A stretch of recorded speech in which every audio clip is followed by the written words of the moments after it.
All right, folks, so we're gonna do some blowfishing today. Perfect for your table, fun for the family, and an exquisite recipe. Stay tuned. It's perfect for your table.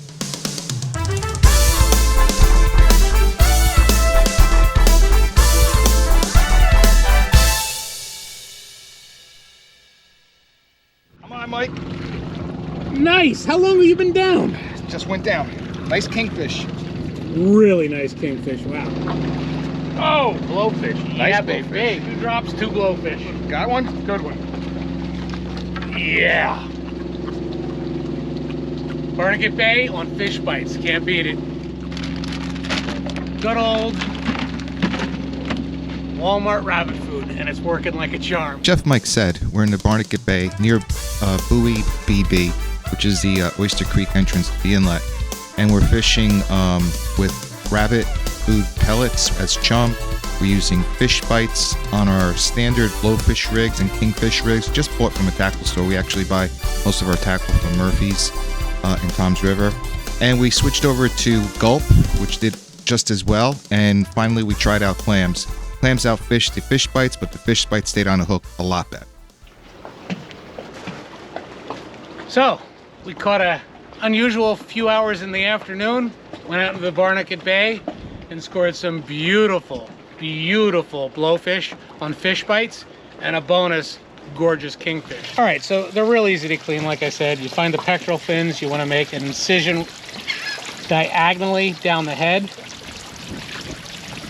kind of break that backbone a little bit. Now what's important is you take this skin and you kind of work it down a little bit. Then you could use any kind of kitchen fork or anything like this and just yank it through and pull it off, and you have a beautiful, some people call it chicken of the sea. And then you could either fry this whole or take it off at each side of the cartilage. And I'm telling you folks, this little baby is delicious and perfect for the table. All right, folks, so we had a fun day. Just slammed them on, of all things, rabbit food for chum. Just crushed them and had a really fun day. Show you some underwater footage on another episode. But what we're gonna do today is a very simple recipe.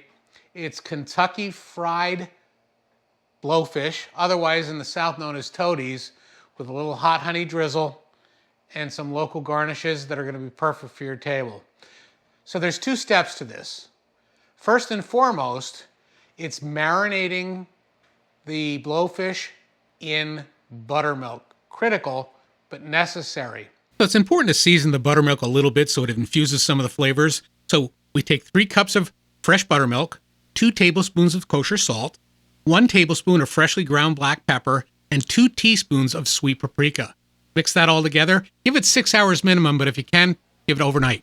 And then we've created the dry dredge, Which consists of 2 cups of all-purpose flour, 1 cup of Wanderer, which adds crispiness, 1 teaspoon of each of the following: onion powder, garlic powder, ground mustard seed, cayenne pepper, 2 teaspoons of kosher salt, 1 tablespoon of freshly ground black pepper, and 1 teaspoon of sweet paprika. Okay, so now we have the 2 components, the dry dredge and the buttermilk that marinated the toadies, as I call them, or blowfish. So now what we want to do is, in a plastic Ziploc bag, and this is a tip, which you know I love to give you guys, we're gonna kind of like move all this dry mixture into a 1-gallon Ziploc bag. So once that's in here, now, we've marinated these for a minimum of 6 hours in buttermilk and the seasonings we discussed. All we're gonna do now is drop these toadies, AKA blowfish tails, into the batter, shake them around, fry them, garnish them, and perfect for your table. All right, so we take them off, we shake them, shake each batter. So I'm figuring 4 per person here, which is probably gonna be a lot, but hey, life is good.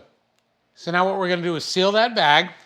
We have that dry dredge that we prepared in the bag, and we're just gonna shake it back and forth. Shake and bake. You've heard shake and bake, right? This is shake and bake as it was originally designed to be. So I'm gonna give you another tip, which I know I'm gonna take bullshit over. Boop. Take a look at the oil. I always dirty it a little. See that? I take a little bit of the breading and throw it in there. Why do I do that? Because if the oil's too pristine, it doesn't caramelize the way I want it to caramelize. It's just the way it is. So look at these bad boys all coated and beautiful with this Kentucky fried buttermilk breading. So now we're gonna take these and just gently, again, away from us, always away from us, we're gonna drop these toadies, AKA beautiful blowfish tails, into the oil, away from ourselves. Look at them fry, look at them fry. So while that's frying, we're just gonna prepare a couple of garnishes. I take some chives from the garden and chop them. And this is often how recipes develop. Captain Dan has a beautiful garden and he has gorgeous shishito peppers.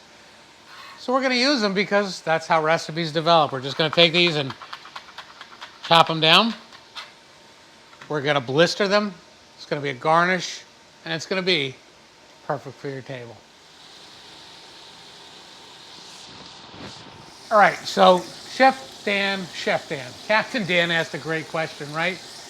Are we going for dark chocolate or peanut butter? We're going for peanut butter here. If you take a look, these are perfectly fried. And we're gonna gently take these out, put them immediately on a pad dry of paper towels, drizzle them, garnish them, and have at them. All right, so these sons of guns are hot. Not spicy-wise, temperature-wise.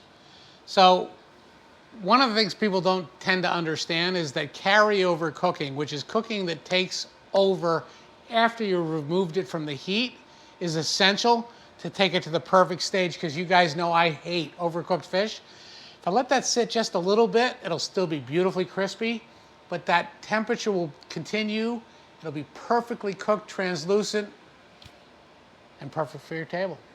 Now, as these bad boys are carryover cooking, as we call it, we're gonna take a little bit of these sliced shishitos from Dan's garden and we're gonna throw them in the oil, let them blister.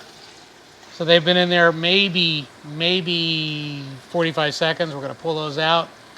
Beautiful blistered shishito peppers, fresh from the garden. So the time has come. Let's plate them up.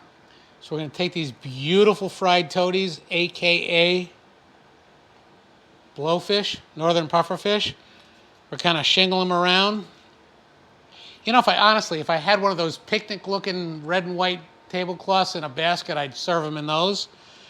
I'm gonna just line those up, okay?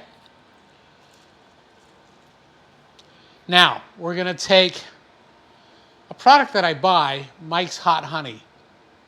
That is to say, you can take any honey, I prefer locally raised, and add sriracha or sambal, which is an Asian chili paste, or hot sauce, and do it to your taste, because it doesn't matter what I like, it's what's good for your table.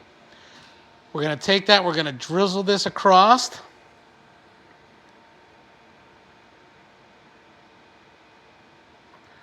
We're gonna top it with a little bit of chopped chives and our blistered shishito peppers.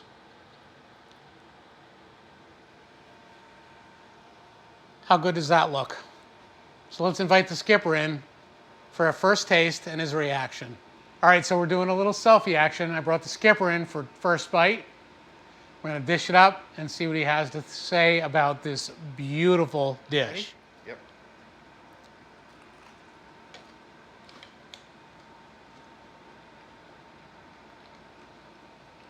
Crispy? Kentucky Fried Blowfish. Right. You nailed it. Right. You nailed it. So if you're looking to have some family fun this summer, nothing better than going either to the docks or a little boat just off the shore and having some fun catching crabs, snapper blues, and blowfish, because I guarantee you they're perfect for your table.